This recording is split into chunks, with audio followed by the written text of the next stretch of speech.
The autumn sun was setting over Atlanta as Special Agent Diana Washington gathered her belongings from her desk at the FBI field office. She'd spent the whole day reviewing case files and conducting interviews for an ongoing investigation into civil rights violations. Her eyes were tired from staring at computer screens and documents, but there was a quiet satisfaction in knowing she was making progress. "You heading out?" asked her colleague Agent Chen from the desk across from hers. He was still typing away at his keyboard, likely wrapping up his own reports for the day. "Yeah, finally," Diana replied, slipping her laptop into her bag. "These case files aren't getting any smaller. I swear they multiply when I'm not looking." The office had that peculiar early evening emptiness, with most agents having already left for the day. The cleaning crew was starting their rounds, and the smell of coffee that usually filled the air had been replaced by the faint scent of disinfectant. Diana loved these quiet moments. They reminded her of why she joined the Bureau in the first place, the peaceful aftermath of a day spent working toward justice. As she walked to her car in the parking garage, her phone buzzed with a text from her mom. "Don't forget, Sunday dinner this weekend. Your sister's bringing her famous sweet potato pie." Diana smiled, already looking forward to the family gathering. It was these simple moments with loved ones that kept her grounded in her demanding job. The drive home started like any other. Diana's unmarked government vehicle, a modest dark blue sedan, blended perfectly with the evening traffic. She'd taken this route hundreds of times before, through the familiar streets of suburban Atlanta. The radio played softly in the background, an old soul song that reminded her of dancing in the kitchen with her dad when she was little. Traffic was lighter than usual, and Diana found herself relaxing into the drive. She'd just finished a phone call with her sister using her car's hands-free system, discussing weekend plans and laughing about their mom's latest attempt at social media. The conversation had put her in a good mood, despite the long day. About 15 minutes into her drive, Diana noticed something in her rearview mirror.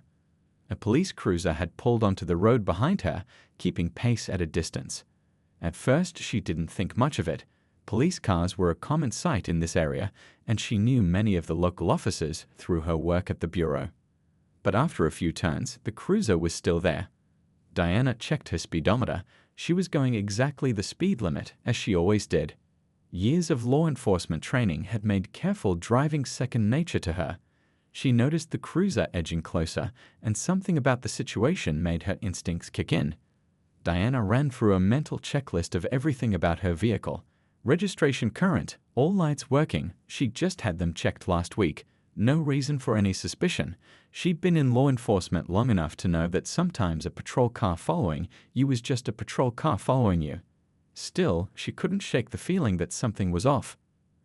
The sun had nearly set now, and the streetlights were flickering to life along the suburban roads. Diana was about to turn onto the street that would take her to her neighborhood when she saw the flash of blue lights in her mirror. Her heart sank, not because she was worried about any wrongdoing, but because she knew what this might mean. She'd been here before, both as a civilian and as a federal agent. The familiar tension crept into her shoulders, but her FBI training kicked in. Stay calm. Follow procedure. Document everything. As she carefully pulled over to the right side of the road, Diana took a deep breath and reached for her phone, making sure it was within easy reach. The street was quiet, lined with oak trees and well-kept homes. A couple walking their dog on the sidewalk slowed to watch the scene unfold. Diana turned on her interior light and placed both hands on the steering wheel, visible and still. In her rearview mirror, she could see the officer taking longer than usual to exit his vehicle. Through years of experience, both personal and professional, Diana had learned to read these situations quickly. The way the officer was approaching, his hand position, his stance, everything was telling her that this wasn't going to be a routine traffic stop. She glanced at her FBI credentials sitting in their holder on the passenger seat, wondering if she should reach for them now or wait for the officer's approach. As she sat there, Diana thought about all the training sessions she'd led at the Bureau about proper procedure and civil rights. She thought about the cases on her desk, the investigations into similar situations that had gone wrong. But most of all, she thought about her father's words from years ago: stay professional, stay proud, and stay safe. The crunch of boots on pavement grew louder as the officer approached her window. Diana kept her eyes forward, hands at 10 and 2 on the steering wheel, just as she'd taught countless others to do. She could feel her heart beating steadily in her chest, not from fear, but from the familiar rush of adrenaline that came with uncertain situations. In that moment, as the officer's flashlight beam swept across her car's interior, Diana wasn't just Special Agent Washington of the FBI. She was every person who'd ever been unfairly profiled, every citizen who'd faced prejudice behind a badge. And she knew that what happened next would matter not just for her, but for all the cases she was investigating, all the people she was fighting to protect. The tap on her window was about to change everything, though neither Diana nor the approaching officer knew just how significant this routine traffic stop would become. As she prepared to lower her window, Diana steeled herself for what was to come, knowing that her next actions would need to balance her roles as both a law enforcement officer and a citizen facing potential injustice. Through the glass, she could see the officer's face illuminated by the streetlights, his expression set in what she recognized as predetermined suspicion. Diana's training told her this stop was about to go one of two ways, and neither option was good. But she was ready, just as she'd been ready every day since joining the Bureau, to stand up for what was right while following the letter of the law. Officer James McCarthy's boots crunched on the gravel as he approached Diana's car, his flashlight beam sweeping across her vehicle's interior with unnecessary intensity. The night had grown darker, and the blue and red lights from his patrol car painted the peaceful suburban street in alternating colors. A few curious neighbors had appeared on their porches, drawn by the commotion in their usually quiet neighborhood. Diana kept her hands perfectly still on the steering wheel, her FBI training guiding her actions. She'd conducted countless traffic stops herself during her early career in law enforcement, and she knew exactly how this interaction should go. But something in Officer McCarthy's approach, the aggressive stance, the hand already resting on his holster, told her this wouldn't be by the book. The tap on her window was harder than necessary. Diana pressed the button to lower it smoothly, maintaining her professional composure.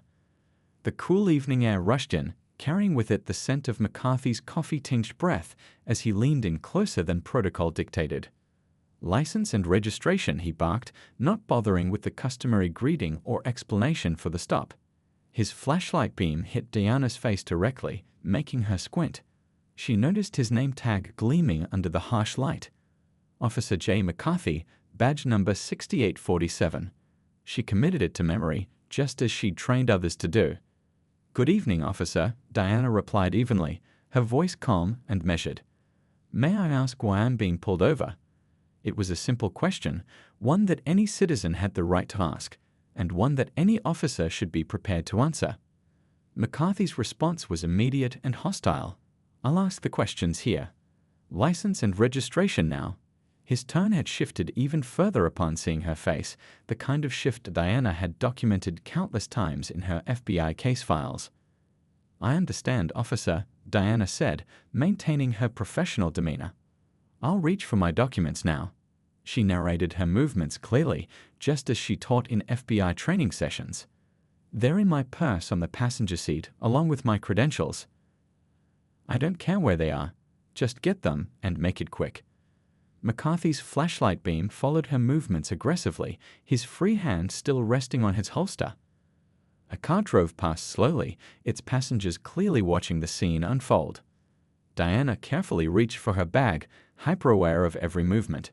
She could feel her heart beating steadily, not from fear, but from the familiar surge of adrenaline that came with confrontation.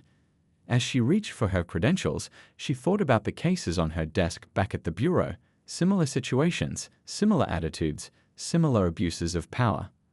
"Here you go, officer," she said, handing over her driver's license.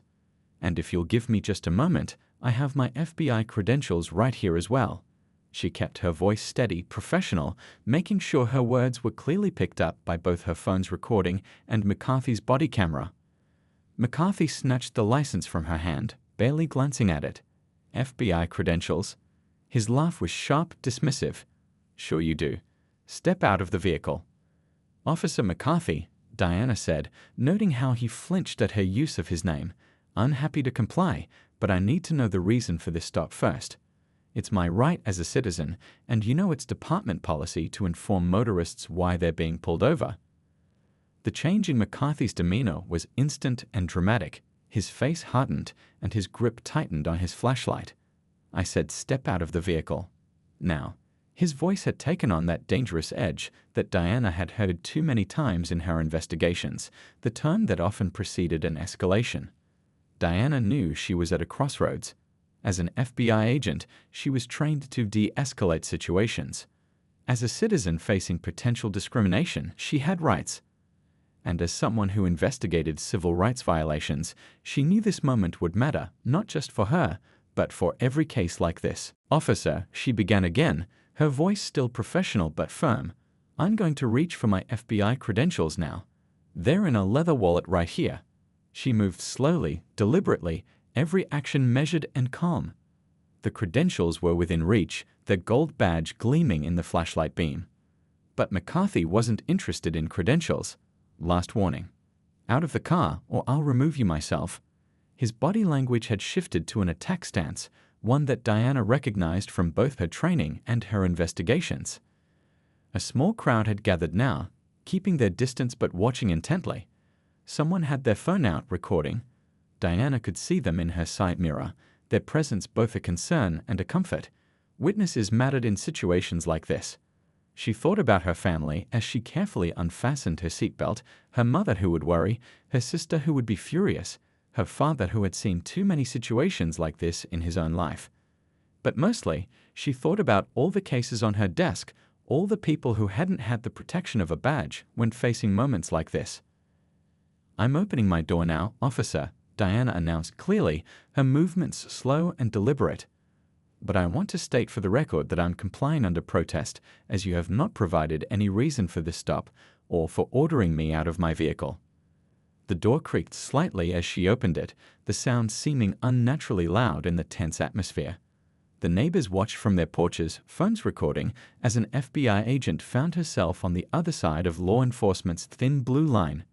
McCarthy stepped back, his hands still on his holster, as Diana emerged from her car with the same professional grace she brought to her work at the bureau. She stood tall, dignified, her FBI credentials still in her hand.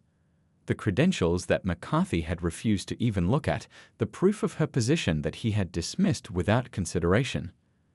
The crisp evening air carried the sounds of crickets and distant traffic, a peaceful backdrop to this tense scene. Diana could feel the weight of the moment, knowing that what happened next would ripple far beyond this quiet suburban street. She was no longer just Special Agent Washington. She was about to become a testament to why her work at the bureau was so desperately needed. The night air had grown colder as Diana stood beside her car, her FBI credentials still firmly in hand. The blue and red lights from Officer McCarthy's patrol car continued their rhythmic dance across the suburban landscape, casting strange shadows on the faces of watching neighbors. More people had gathered now, keeping a cautious distance but recording everything on their phones. "Hands where I can see them," McCarthy ordered, though Diana's hands were already clearly visible. She noticed how he deliberately ignored the FBI credentials she held, the gold badge catching glimpses of light from the street lamps above. "My hands are visible, officer," Diana responded calmly, her years of training evident in her steady voice. "And I'd like to draw your attention to my FBI credentials again." She kept her movements minimal, knowing that even the slightest gesture could be misconstrued by an officer who seemed determined to escalate the situation. McCarthy circled her like a predator, his flashlight beam sweeping across her professional attire, a navy blazer over a cream blouse, pressed slacks, and sensible shoes. Nothing about her appearance suggested any threat, yet his body language remained aggressive. "I told you I don't want to hear about any supposed credentials," he snapped. "I smell something suspicious coming from your vehicle." The lie was so transparent that Diana heard a few murmurs from the onlookers. There was nothing suspicious about her car, and they'd all knew it. "Officer McCarthy," Diana said, her voice carrying clearly for the benefit of both his body camera and the numerous phones recording the scene, "I need to inform you that you're making false statements. There is nothing suspicious in or around my vehicle. I'm a federal agent, and I'm asking you once again to examine my credentials." A young couple walking their dog had stopped to watch, the husband already on his phone, apparently calling someone. Diana noticed the wife's concerned expression, the way she held her phone steady to record everything. These weren't just witnesses anymore, they were becoming guardians of truth. "Turn around and place your hands on the vehicle," McCarthy demanded, his voice rising. The tension in the air was palpable now, thick enough to cut with a knife. "I'm conducting a search of your vehicle." Diana stood her ground, professional but firm. "Officer McCarthy, you have no probable cause for a search. You haven't even stated the reason for pulling me over. I do not consent to any search of my vehicle, and I'm formally requesting a supervisor at this scene." McCarthy's face twisted with anger at her calm defiance. "I don't need your consent. The smell gives me probable cause." His hand tightened on his holster, a gesture that didn't go unnoticed by the growing crowd. "There is no smell, officer," Diana stated clearly, her voice carrying to everyone present. "You and I both know that. What you're doing now is creating a false pretext for an illegal search, and it's being recorded from multiple angles." She could see the situation balanced on a knife's edge. McCarthy was used to people backing down, giving in to his intimidation. But Diana wasn't just any citizen. She was an FBI agent who specialized in investigating exactly this kind of civil rights violation. "You're interfering with a police investigation," McCarthy growled, taking a step closer. "Last chance to cooperate before I add resisting arrest to the charges." Diana kept her voice steady as she responded. "What charges, Officer McCarthy? You still haven't told me why you pulled me over. Every moment of this stop has been irregular and out of policy. I'm going to reach for my phone now to call your supervisor myself." As she slowly moved her hand toward her pocket, McCarthy suddenly lunged forward. "That's it. Hands behind your back." His aggressive movement caused several gasps from the onlookers, and at least 3 people stepped closer, their phones recording every detail. "Officer, I'm clearly not resisting," Diana said loudly, keeping her hands visible but not allowing him to grab them. "I'm an FBI agent, and you're making a serious mistake. Look at my credentials. They're right here in my hand." The credentials had fallen open, the gold badge and photo ID clearly visible to everyone, except McCarthy, who seemed determined not to look at them. A car slowed as it passed, the driver calling out, "Hey, she's showing you her badge. You have to look at it." McCarthy's face was red now, his composure completely gone. "Shut up," he yelled at the passing car. "Everyone back up. This is a police matter." But nobody moved. If anything, the crowd grew closer, their phones steady, capturing every moment of his increasing loss of control. Diana could hear sirens in the distance. Someone had apparently called for backup. She silently thanked the concerned citizens who'd taken it upon themselves to intervene. This was exactly what she taught in her community workshops, the power of witness truth. "Officer McCarthy," she said, her voice still professional but now carrying an edge of authority, "those sirens you hear are likely your supervisor responding to multiple calls from concerned citizens. Before this situation escalates further, I strongly suggest you take a moment to examine my credentials and reconsider your actions." The sirens were getting closer, but McCarthy seemed beyond reason. His breathing was heavy, his face contorted with a mixture of anger and something else, fear, perhaps, as he realized the situation had spiraled far beyond his control. "I said hands behind your back," he shouted, reaching for his handcuffs. "You're under arrest for resisting arrest and interfering with a police officer." Diana remained steady, her FBI training kicking in as she carefully documented every illegal action in her mind. "Officer, you cannot arrest someone for resisting arrest when there was no initial cause for arrest. You're making a serious mistake that's being recorded by multiple witnesses." The crowd had grown to at least 20 people now, their presence forming a kind of protective circle around the scene. Someone was reading McCarthy's badge number aloud into their phone. Another person was live streaming the entire incident. The first backup unit turned the corner, its lights adding to the surreal atmosphere. Diana could see it was a supervisor's vehicle, exactly what she'd requested. But before the supervisor could reach them, McCarthy made his final mistake. He grabbed for Diana's arm, attempting to force it behind her back. His move was clumsy, aggressive, and completely out of policy. Diana, with her FBI training, could have easily countered his move, but she chose to remain still, allowing his actions to be clearly documented by all the cameras present. "Officer McCarthy," she said one final time, her voice carrying clearly through the night air, "you are assaulting a federal agent. Think very carefully about your next action." The supervisor's car was pulling up now, but the damage was already done. McCarthy had crossed a line that would change both their lives forever. The air was electric with tension as the supervisor's car door opened. Diana stood tall, her credentials still displayed, her dignity intact despite McCarthy's attempts to humiliate her. This moment, she knew, would become more than just another case file. It would become a testament to why oversight and accountability was so crucial in law enforcement. Just as the supervisor's car pulled up to the scene, Officer McCarthy made a decision that would haunt his career forever. Despite the crowd of witnesses, despite the multiple cameras recording, despite Diana's clear and professional behavior, he moved to put her in handcuffs. "Stop resisting," he shouted, though Diana wasn't resisting at all. His words echoed through the quiet neighborhood, a textbook example of creating a false narrative. Diana remained perfectly still, her FBI credentials still visible in her hand, as McCarthy roughly grabbed her wrist. The supervisor, Lieutenant Reynolds, rushed from her car, taking in the scene with experienced eyes. She saw the crowd of concerned citizens with their phones out, the professionally dressed woman holding what appeared to be law enforcement credentials, and her officer acting well outside of protocol. "McCarthy, stand down." Lieutenant Reynolds called out, but McCarthy was too far gone in his power trip to hit her. His hands shaking with adrenaline, he began to recite the Miranda rights, stumbling over the words he should have known by heart.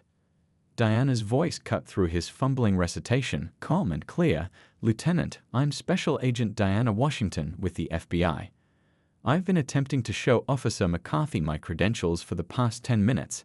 He has refused to look at them or provide any reason for this stop."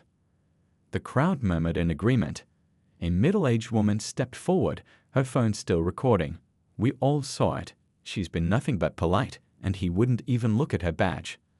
Lieutenant Reynolds approached quickly, her expression a mixture of concern and growing alarm. "Officer McCarthy, release her immediately and step back." Her tone carried the weight of authority that McCarthy had been trying so hard to project. But McCarthy's hands only tightened on the handcuffs. "She's resisting arrest. She's been uncooperative and—" "The only one being uncooperative is you, officer," came a voice from the crowd.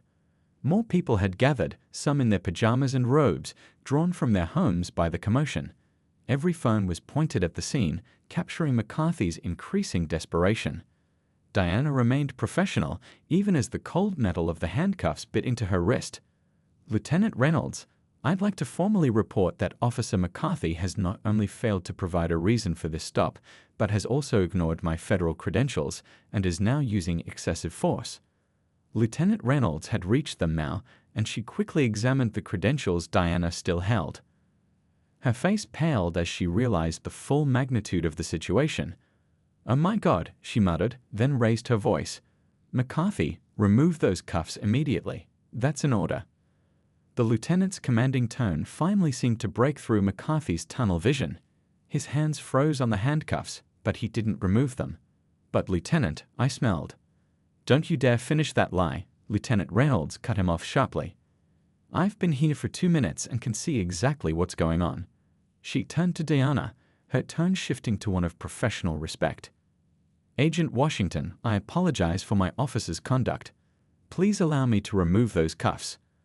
As Lieutenant Reynolds moved to free her, Diana spoke clearly for the benefit of all recording devices. "I want it noted that throughout this entire interaction, I have repeatedly identified myself as a federal agent, displayed my credentials, and requested a supervisor. Officer McCarthy has ignored all standard protocols and violated multiple department policies." The crowd had grown larger still, and the blue and red lights from the police vehicles painted everything in surreal colors. Some neighbors had brought out their phones' flashlights, adding more illumination to the scene. Every face showed a mixture of concern and anger at what they were witnessing. Finally free from the handcuffs, Diana rubbed her wrists, noting the red marks that would likely bruise, more evidence for what was to come. She straightened her blazer with dignity, her FBI credentials now properly displayed on her lapel where they should have been acknowledged from the start.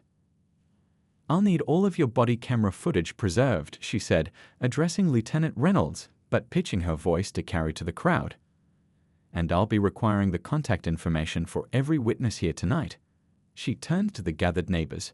"Your recordings may be crucial evidence in a federal investigation." McCarthy stood frozen, the handcuffs dangling uselessly from his hands. The gravity of his actions was finally starting to sink in as he watched citizens step forward eagerly to share their contact information with the FBI agent he had just tried to arrest. Lieutenant Reynolds was already on her radio, calling for additional supervisors and internal affairs. This had gone well beyond a simple traffic stop gone wrong. This was now a potential career-ending incident for Officer McCarthy and a black eye for the entire department. "Agent Washington," Lieutenant Reynolds said, her tone formal, "would you like to file an official complaint right now? We can have internal affairs here in minutes." Diana looked at McCarthy, who seemed to have aged years in the past few minutes. His face had lost all color, and his hands were visibly shaking. She thought about all the cases on her desk back at the FBI office, cases just like this, but where the victims didn't have the protection of a badge. "The complaint will be filed," Diana replied, her voice carrying clearly through the night air, "but it won't just be about tonight. This stops here, not just for me, but for everyone who's ever faced this kind of treatment without the benefit of FBI credentials."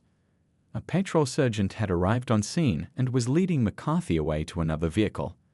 The officer's shoulders were slumped in defeat, his earlier bravado completely evaporated. Several people in the crowd applauded as he was removed from the scene. Diana turned to address the gathered witnesses, her professional demeanor never wavering. "I want to thank all of you for doing the right thing tonight. You saw something wrong and you didn't look away. You recorded it, you called for help, you stayed to bear witness. That's exactly what we need more of in our communities." The crowd's response was immediate and supportive. People stepped forward to share their recordings, provide their contact information, and offer their accounts of what they'd seen. This wasn't just about one traffic stop anymore. It had become a moment of community standing up against injustice.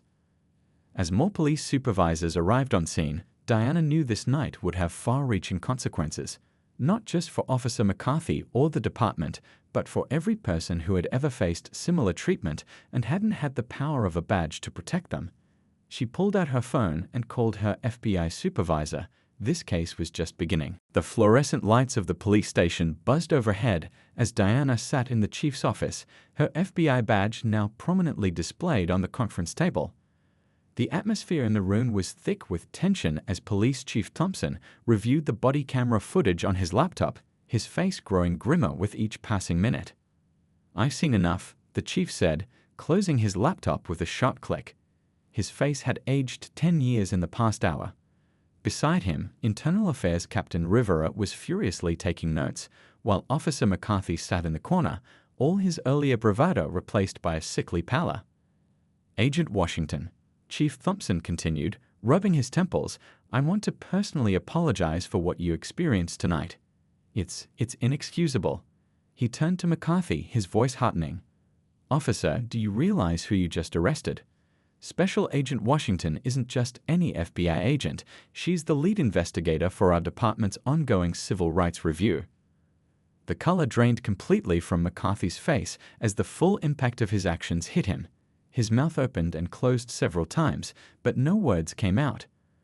The irony of the situation wasn't lost on anyone in the room. The very officer who had profiled and illegally arrested a black woman had done so to the federal agent investigating racial profiling in his department. "Chief," Diana said, her voice professional but firm, "what happened to me tonight is unfortunately not unique. The only difference is that I have a badge that forces you to take it seriously." She opened her laptop, displaying a spreadsheet of similar incidents. "In the past 6 months, we've documented 47 similar stops in your jurisdiction alone." Captain Rivera leaned forward, her eyes scanning the data. "Agent Washington, are you saying?" "I'm saying that Officer McCarthy's actions tonight aren't isolated incidents," Diana interrupted smoothly.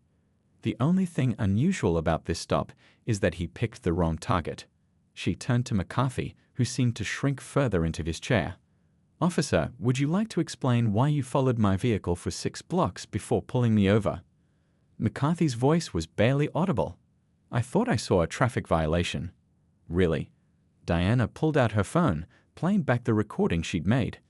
"Because you never mentioned any traffic violation. In fact, you never stated any reason for the stop, despite being asked multiple times." She turned back to the chief. "This is a pattern we've seen repeatedly in our investigation."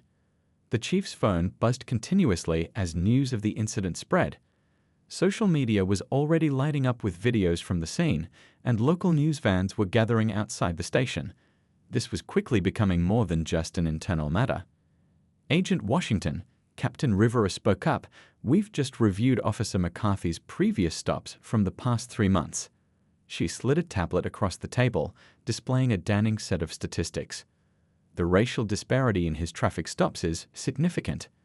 Diana nodded, unsurprised. "We know. It's all in our ongoing investigation files. Tonight just adds another data point and puts a very public face on the problem." She pulled out a USB drive. "This contains video statements from 28 citizens who witnessed tonight's events. They're all willing to testify." The chief looked like he'd swallowed something sour. "Officer McCarthy, turn in your badge and gun. You're suspended effective immediately." He turned to his computer, typing rapidly. "I'm initiating emergency protocols for a full departmental review." McCarthy finally found his voice. "But Chief, I didn't know she was FBI. If I had known." "That's exactly the problem," Diana cut in, her voice sharp but controlled. "You shouldn't have to know I'm FBI to treat me with basic respect and follow proper procedure. My badge shouldn't be the only thing standing between me and civil rights violations." The room fell silent as her words sank in. Outside the office, they could hear the bustle of activity as news of the incident spread through the department. Officers walked past the glass windows, trying to catch a glimpse of the FBI agent who had turned their department upside down in a single traffic stop. Diana's phone buzzed. A text from her FBI supervisor. "Full task force mobilized. Press conference in an hour. You okay?" She replied quickly, then looked up to find everyone watching her. "Chief Thompson," she said, standing up, "this incident will be added to our ongoing investigation. I expect full cooperation from your department in providing all relevant records, including Officer McCarthy's complete service history." The chief nodded, looking defeated. "You'll have everything within the hour, Agent Washington." "And the press conference?" "Will be handled by the FBI," Diana finished firmly. "My team is already preparing statements. This is no longer just about tonight's incident, it's about the pattern it represents."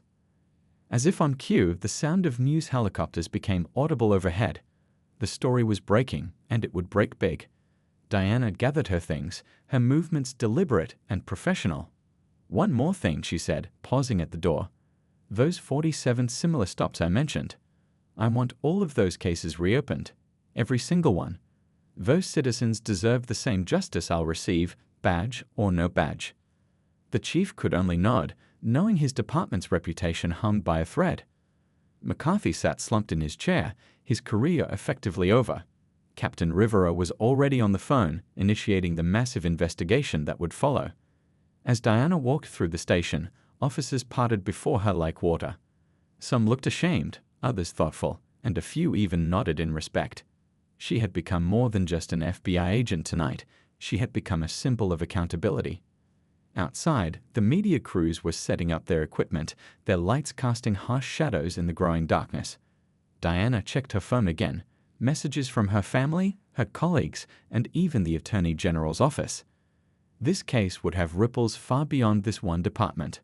She thought about all the people who had faced similar treatment but hadn't had her resources or authority. Tonight's incident would shine a light on their stories too. As she prepared to face the cameras, Diana straightened her blazer and touched her FBI badge, not as a symbol of authority, but as a reminder of responsibility.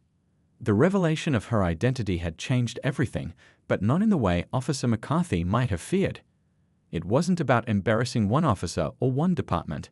It was about exposing a system that needed change, and now the whole world would be watching. The following days at the FBI field office were a whirlwind of activity. Diana's desk had become the center of an expanding investigation that was rapidly drawing national attention.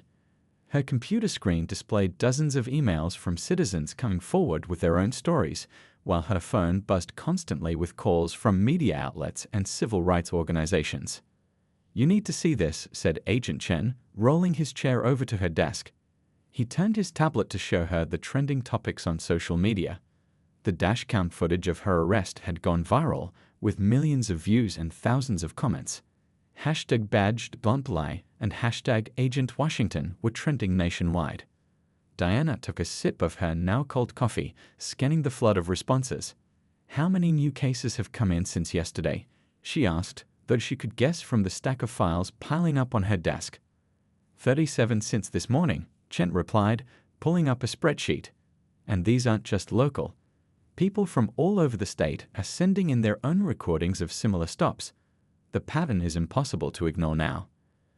The investigation had expanded far beyond Officer McCarthy's actions that night. Each new case they reviewed revealed a troubling pattern of behavior throughout the department. Diana's team had discovered that McCarthy's traffic stop record showed a clear racial bias. 85% of his discretionary stops had been of minority drivers. Agent Washington. A young intern appeared at her desk, holding yet another stack of papers. "The Civil Rights Division just sent over these statistics from the last 5 years, and Director Phillips wants to see you in the conference room." Diana nodded, gathering her materials. The walk to the conference room took longer than usual as colleagues stopped to express their support. The incident had affected everyone in the Bureau, making the investigation personal in a way that statistics alone never could.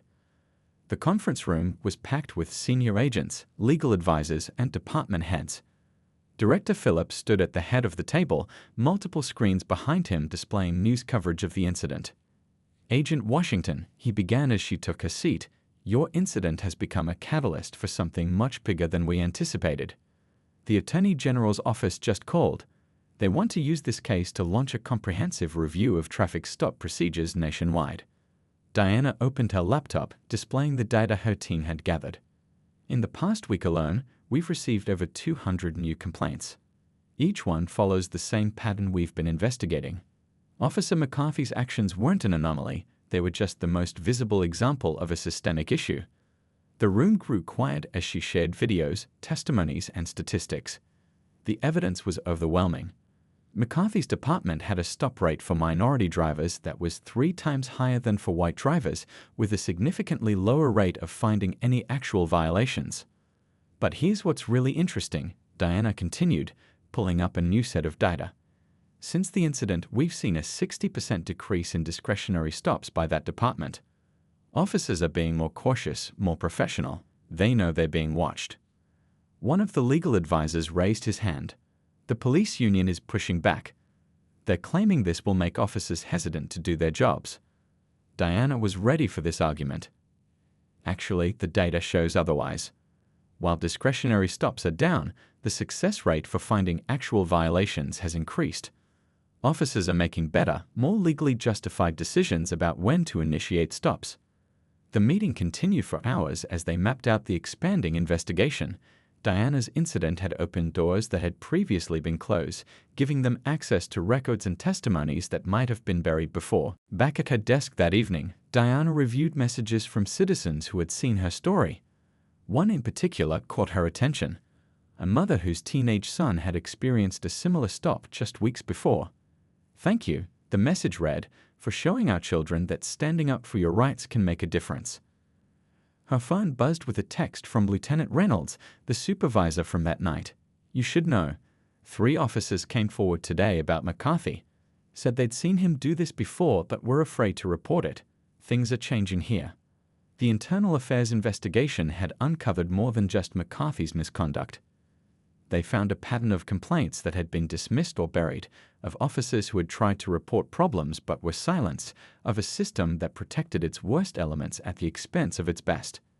Diana's team worked late into the night, preparing for the next day's departmental review. They had set up a secure hotline for officers who wanted to report misconduct, and it was ringing constantly. The blue wall of silence was beginning to crack. Agent Washington. It was Chen again, looking troubled. McCarthy's lawyer just released a statement. They're claiming he was just following department policy, that he had no discriminatory intent. Diana almost laughed. Perfect. Let them argue that in court. Either he was following policy, which proves our point about systemic issues, or he was acting on his own, which makes him personally liable. Either way, we win. The news coverage had expanded beyond just the incident itself. Investigative reporters were digging into traffic stop data nationwide, finding similar patterns in other departments. Diana's case had become a touchstone for a national conversation about policing and accountability. As she packed up for the night, Diana noticed a small group of young officers from McCarthy's department waiting in the lobby. The youngest one stepped forward when she approached. Agent Washington, we wanted to talk to you about some things we've seen. Things we should have reported before. We want to be part of the solution, not the problem. This, Diana thought, was how real change happened. Not just through investigations and court orders, but through individual officers choosing to do the right thing, even when it was hard. She led them to a conference room, noting how nervous they looked, but also how determined. They were young, idealistic, and had chosen this moment to take a stand. As she sat down to take their statements, Diana thought about all the people who had been afraid to speak up before. Take your time, she told them, opening her notebook. Start from the beginning. Everything you tell us matters. Outside her window, the city lights twinkled in the darkness. Somewhere out there, other officers were making traffic stops. Other citizens were facing choices about whether to report misconduct. Other departments were watching this case unfold.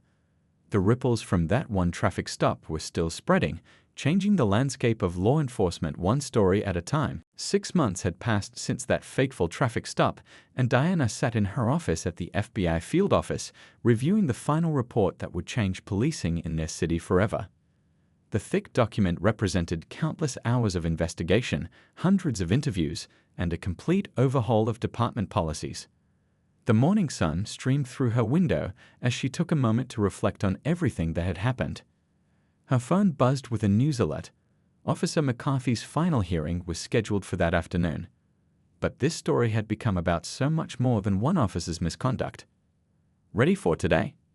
Agent Chen asked, poking his head into her office. He was carrying a stack of training manuals, the new protocols that would be implemented across the state. The Community Oversight Board is waiting in the conference room. Diana gathered her materials, including the folder containing McCarthy's signed plea agreement. He had finally admitted to his pattern of discriminatory stops, leading to a wave of similar confessions from other officers. The blue wall of silence hadn't just cracked, it had crumbled. The conference room was packed with faces that had become familiar over the past months. Community leaders, police reformers, and even some of the officers who had come forward to report misconduct sat side by side, all working toward the same goal. Let's start with the numbers, Diana began, pulling up the first slide. In the 6 months since we implemented the new oversight measures, we've seen a 70% reduction in complaints about discriminatory stops. More importantly, the department's actual effectiveness has improved. The room buzzed with positive energy as she continued through the presentation. The new policies weren't just about punishment, they were about creating a better system for everyone, including the officers themselves. Officer Torres, would you like to share your experience with the new protocols? Diana asked, nodding to a veteran officer who had become a key ally in the reform process. Torres stood up, his voice carrying years of experience. The new system actually makes our jobs easier. We're focusing on real public safety issues instead of wasteful stops. Morale is up, community trust is improving, and we're making more meaningful arrests when they're actually needed. The meeting continued with updates from various committees. The Community Oversight Board had reviewed hundreds of cases, leading to both corrections of past injustices and prevention of new ones. But perhaps most importantly, they had created a model that other cities were now eager to adopt. After the meeting, Diana headed to the courthouse for McCarthy's hearing. The scene outside was notably different from 6 months ago. Instead of angry protesters, there were people holding signs celebrating positive change. Local news crews gathered to document what had become a landmark case in police reform. Inside the courtroom, McCarthy looked smaller than Diana remembered. His lawyer had negotiated a plea deal that required him to participate in the department's new training program, sharing his story as a cautionary tale for other officers. "Your Honor," McCarthy addressed the judge, his voice heavy with emotion, "I want to apologize not just for my actions that night, but for all the times I let bias influence my judgment. I've learned that having a badge means being held to a higher standard, not being above the law." The judge, who had overseen many of the reform proceedings, nodded thoughtfully. "Officer McCarthy, your case has become a turning point for this community. While your actions were wrong, your willingness to acknowledge them and participate in reform efforts will help prevent similar incidents in the future." The sentence was announced. McCarthy would keep his badge, but would be permanently reassigned to the training division, where his experience would serve as a powerful teaching tool for new officers. It wasn't about punishment anymore, it was about transformation. After the hearing, Diana met with some of the citizens whose cases had been reopened as a result of the investigation. Their stories had been crucial in establishing the pattern that led to department-wide reforms. "Agent Washington," one woman said, tears in her eyes, "my son can drive through this city now without fear. That's worth more than any lawsuit or settlement." Back at the FBI office that evening, Diana received an unexpected visitor, Lieutenant Reynolds, who had been promoted to captain after her role in supporting the reforms. "We just finished our first graduating class under the new training protocols," Reynolds announced proudly. Every single cadet scored perfectly on the bias awareness and civil rights portions of their exams. But more importantly, they understand why it matters. Diana smiled, remembering how that one traffic stop had started it all. "How are the veteran officers handling the changes?" "Better than we expected," Reynolds replied. "The good ones are relieved to have support for doing things the right way. The others, well, some have retired, some have transferred, but most are actually embracing the change. It turns out a lot of them were just waiting for permission to be better." As the sun set over the city, Diana worked on her final report to the FBI director. The changes they'd implemented were being studied by departments across the country. What had started as one officer's mistake had become a blueprint for nationwide reform. Her phone buzzed with a message from one of the young officers who had come forward early in the investigation. "Just finished my shift. Made 3 stops today, all with probable cause, all professionally handled, all documented properly. The new way works better. Thank you." Diana looked out her window at the city lights. In the distance, she could see police cars on patrol, but they moved differently now, with purpose rather than predation. The relationship between law enforcement and the community was healing, one interaction at a time. The final page of her report contained a simple truth that had emerged from all their work. Real change wasn't about catching bad officers, it was about creating good ones. It wasn't about punishment, but about transformation. And most importantly, it wasn't about any one incident, but about building a system that worked for everyone. As she prepared to leave for the day, Diana noticed a new batch of applications on her desk, other departments requesting help implementing similar reforms. The ripple effect was becoming a wave, and that wave was changing the landscape of law enforcement across the nation. She gathered her things, thinking about how that one traffic stop had led to all of this. Sometimes it took one moment of injustice, captured and exposed, to create a movement for justice. And sometimes it took one person willing to stand up to turn a moment of confrontation into an opportunity for transformation. Outside, the city hummed with evening activity. Somewhere out there, officers were making traffic stops the right way, citizens were being treated with respect, and the system was working as it should. It wasn't perfect yet, but it was getting better. And that, Diana thought, was worth everything they'd been through to get here.